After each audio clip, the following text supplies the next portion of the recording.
आप सभी को मेरा नमस्कार। आप सबका स्वागत है बेसिक शिक्षा नवाचार चैनल पर।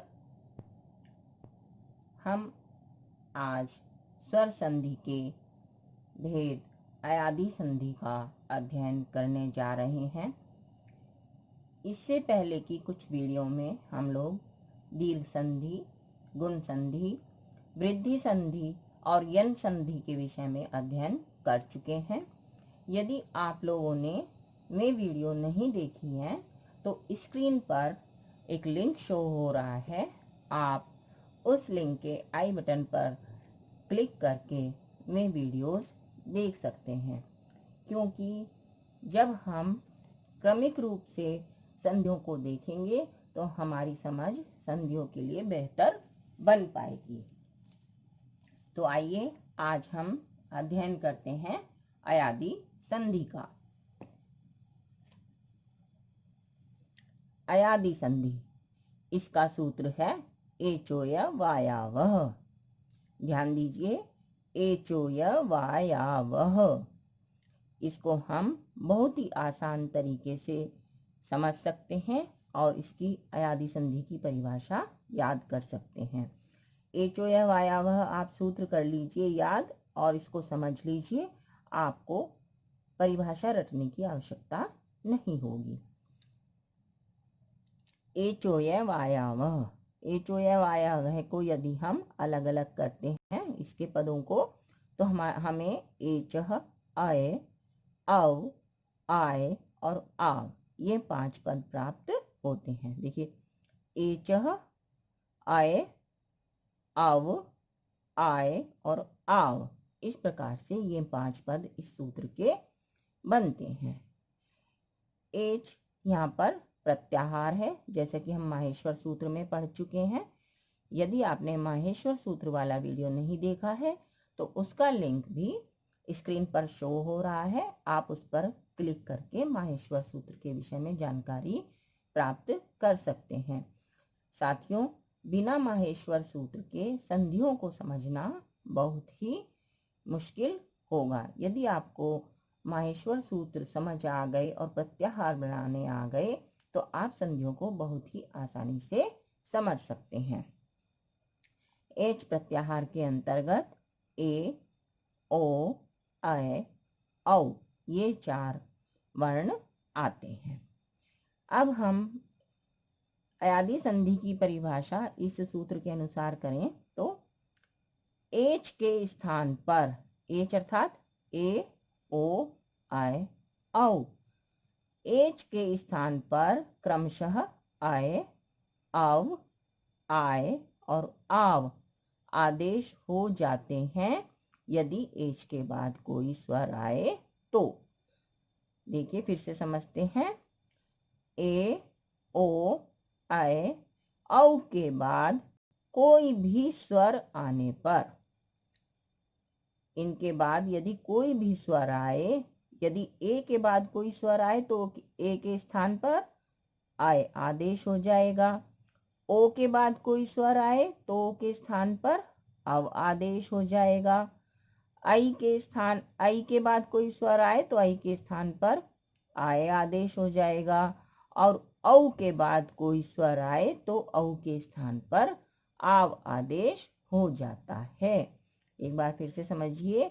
ए, ओ, अय, औ के बाद कोई भी स्वर आने पर क्रमशः अय अर्थात ए के स्थान पर अय, ओ के स्थान पर अव, अय के स्थान पर आय और औ के स्थान पर आव आदेश हो जाते हैं।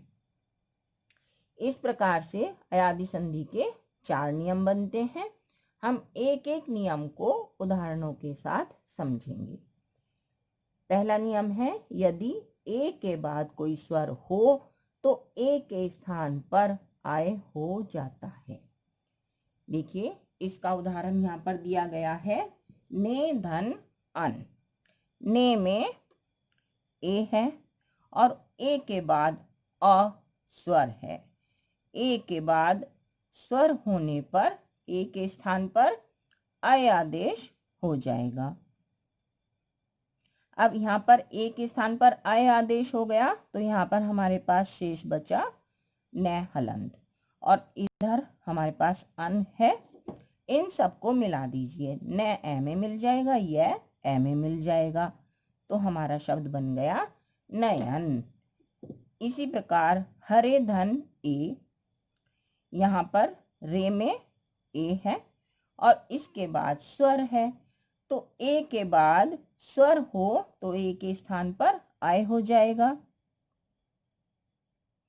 रे में से हमने ए ले लिया, तो अब यहाँ पर हमारे पास शेष बचा हर, रे हलंत होगा क्योंकि रे में से ए का आय हो गया है, और इधर ए हमारे पास है। अब इन सबको मिला दीजिए, र आ में मिल जाएगा और य ए में मिल जाएगा, तो हमारा शब्द बनेगा हरए। देखिए ये हरि के हरि शब्द रूप जो होता है उसकी चतुर्थी विभक्ति एकवचन में बनता है हरए। यहाँ हम हिंदी और संस्कृत दोनों के उदाहरण ले रहे हैं क्योंकि संज्ञा हिंदी और संस्कृत दोनों में ही काम आती हैं। संस्कृत में यहाँ पर अनम हो जाता है, नयनम बन जाता है, शेधन अनम हो जाता है, शयनम बन जाता है। इसी प्रकार शेधन अन को हम लें तो शे में ए है, ए के बाद ए स्वर आने के कारण ए के स्थान पर अय आदेश हो जाएगा और श हलंत बचा, और यहाँ पर अन है, इनको मिला दीजिए, श आ में मिल जाएगा, य आ में मिल जाएगा और न शयन।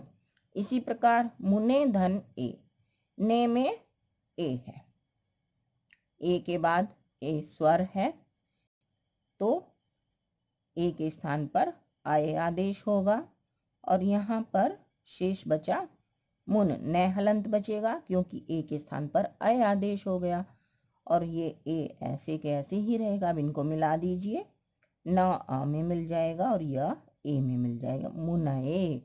ये भी मुनि शब्द का चतुर्थी विभक्ति एकवचन में रूप बनता है, मुनए। तो इस प्रकार आप पहला नियम समझ गए होंगे। अब हम दूसरे नियम पर आते हैं कि यदि ओ के बाद कोई स्वर हो तो ओ के स्थान पर अव हो जाता है। जैसे पो धन अन, पो में ओ है और ओ के बाद अन में अस्वर है, ठीक है, तो ओ के स्थान पर अवादेश हो गया। अब ओ में से ओ के स्थान पर अव हो गया तो प हलंत बचा, और अन ऐसे के ऐसा ही शेष है। अब इनको मिला दीजिए, प आ में मिल जाएगा, व आ में मिल जाएगा और न पवन। इस प्रकार से हमारा शब्द बन जाएगा। इसी प्रकार भोधन अन, भो में ओ है, ओ के बाद आ स्वर आने के कारण ओ के स्थान पर अव आदेश हो जाएगा। यहाँ पर भ हलन शेष बचा क्योंकि ओ के स्थान पर अव हो गया, अन ऐसे के ऐसा ही रहेगा। अब इनको मिला दीजिए, भ आ में मिल जाएगा, व भी आ में मिल जाएगा और न भवन। इस प्रकार से हमारा शब्द रूप बन जाएगा।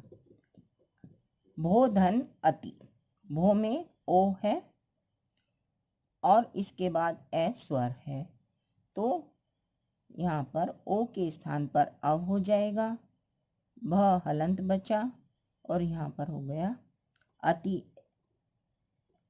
अब इनको मिला देंगे, भ आ में मिल जाएगा, व भी आ में मिल जाएगा और भवती भू धातु का वर्तमान काल लट लकार का रूप बनता है, प्रथम पुरुष एकवचन का भवती। इसी प्रकार विष्णु धन ए, यहाँ पर विष्णु में नो में ओ है, इसके बाद ए स्वर होने के कारण ओ के स्थान पर अव हो जाएगा, और यहाँ पर हमारे पास शेष बचा विष्णु क्योंकि ओ नो में जो ओ है उसके स्थान पर अव हो गया तो ना हलंत बचा, और ए ऐसे के ऐसे ही हमने ले लिया।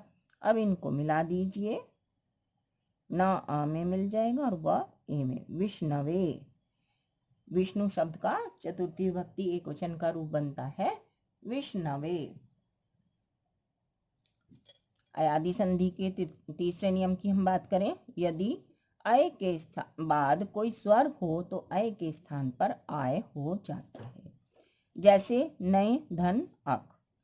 नए में अय है और इसके बाद स्वर होने के कारण अय के स्थान पर आय हो जाएगा। यहाँ पर न शेष बचा और अक ऐसे के ऐसे ही। इनको मिला दीजिए, न आ में मिल जाएगा, य आ में मिल जाएगा और यहाँ पर क। नायक, संस्कृत में यहाँ पर विसर्ग लग जाएंगे, नायकः बन जाएगा। इसी प्रकार नई, धन, इका। नई, यहाँ भी नए में अय है, इका।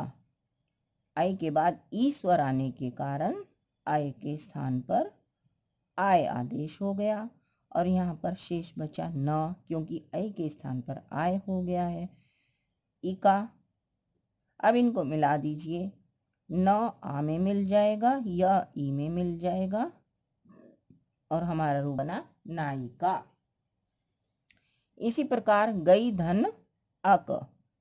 गई में अय है, अय के बाद अस्वर होने के कारण अय के स्थान पर आय आदेश हो जाएगा। ग हलंत शेष रहेगा।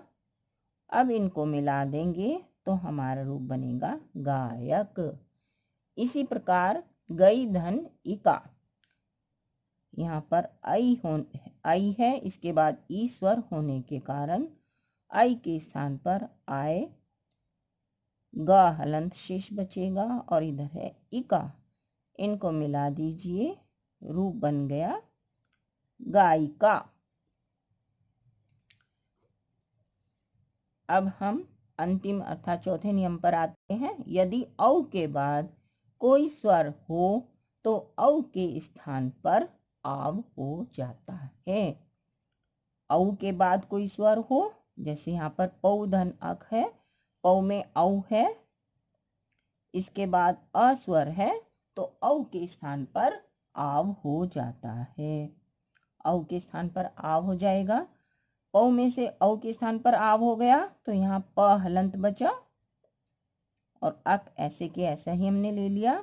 इनको मिला दीजिए, प आ में मिल जाएगा, व अ में मिल जाएगा और क पावक। इसी प्रकार नौ, धन, इक। नौ में औ है और इसके बाद ई स्वर होने के कारण औ के स्थान पर आव आदेश हो जाएगा। न हलंत शेष रहा, एक ऐसे के ऐसे ही हमने ले लिया। अब इनको मिला दीजिए, न आ में मिल जाएगा, बन गया ना, व ई में मिल जाएगा वी और क, नाविक। इस प्रकार से हमारी अयादी संधि पूरी होती है। आशा है आप लोगों को संधि स्पष्ट हो गई होगी। इसको और बेहतर तरीके से समझने के लिए आप इसको 2-3 बार देखें और उदाहरणों को और परिभाषा को अच्छे से समझें। सिर्फ एचो या वायावह सूत्र समझकर याद रखने से आपको अयादी संधि अच्छी तरह से स्पष्ट हो जाएगी और आप इसे कभी नहीं भूलेंगे। मिलते हैं अगली वीडियो में पूर्व रूप संधि के साथ। धन्यवाद।